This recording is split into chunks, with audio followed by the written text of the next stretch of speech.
So this is Miss Daisy. Now, Miss Daisy, her husband was rich. And when her husband passed on, he left her a bunch of businesses and everything was smooth and they was making money. And she missed it, her husband, but at the same time, it was good getting all that bread. So as time went on, she was just getting real bored.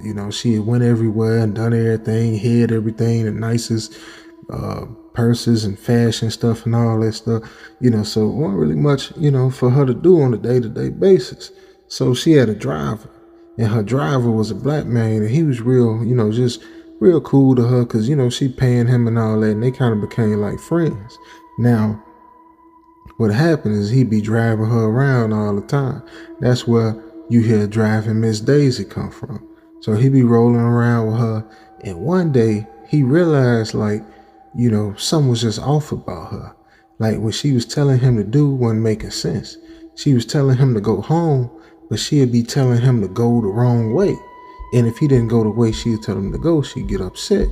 So and now the sun was starting to go down, and he knew she usually didn't like being out at night. When people get old and stuff, they start getting, a little more anxiety about junk.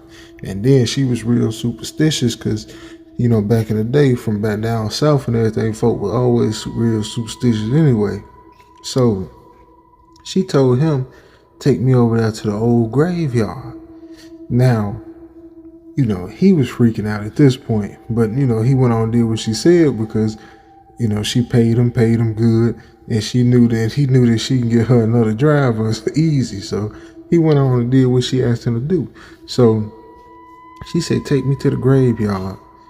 And when he got there, she got out the car and walked off. Now, back now, we ain't talking about no time. This ain't got no street lights now. This ain't, we talking about 1940, 50 something, man. So, this ain't the time when folk had street lights and all that type of junk, man.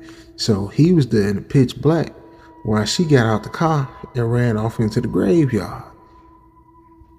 Now, he had a choice. He either could stay there, and what would y'all do? Would you stay there and wait for your boss lady, or you gonna leave? So he had to make a decision. Either he was gonna stay there and wait for her, or peel out, man. So he decided he was gonna wait for her. He said a whole 30 minutes went by, and she finally came back to the car. And when she came back to the car, it kind of surprised him because he could see her walking in the distance, but he said it was something off about her shape. It didn't really seem like the shape, her normal shape seemed like it was a little like weird. Something was off. When she got to the car, he said he's sweating. He all tore up. When she got in the car and said, go home. And she wouldn't say nothing else. And he said he wanted to, he didn't really want to make eye contact with her. Like, even like, how you look back in the rear view to see the person in the back. He said he didn't want to look at her because he just felt like something was off about her. And he didn't really want to make eye contact with her. But in his peripheral, he could tell that she was staring directly at him the whole ride, and that she never broke her stare with him. So when he got to the house, he got out, opened up her door, and ran to the house to open up the door for her at the house, and ran inside and, kind of got the lights on and just got everything, ready for her so he could peel out. And he said the whole time he was running around getting stuff ready in the house, she was just staring at him. Wouldn't say nothing. She was, moving around doing what she needed to do. But, every time he would kind of, walk past or, catch her in the glint, and she'd be looking right out.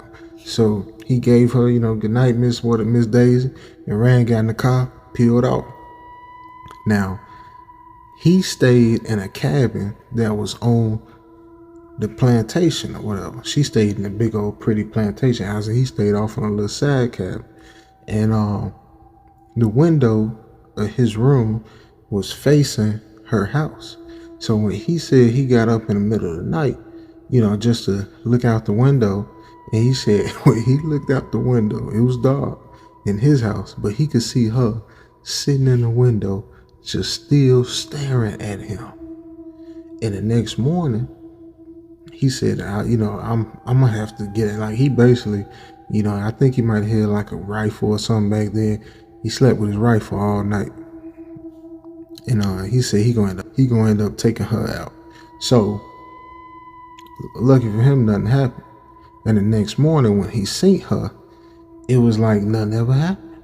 She was all the way like, her old sweet self, making biscuits and grits and sausage gravy. And we just waiting on him to come over so they can get she can get her little to-do list going or whatever. So he thought that maybe, mental health, they didn't know what we know now. So he kind of just thought maybe she was drinking some or something like that, and maybe she was drunk, and that's what happened to her. But he didn't know that was just as they say, the tip of the iceberg.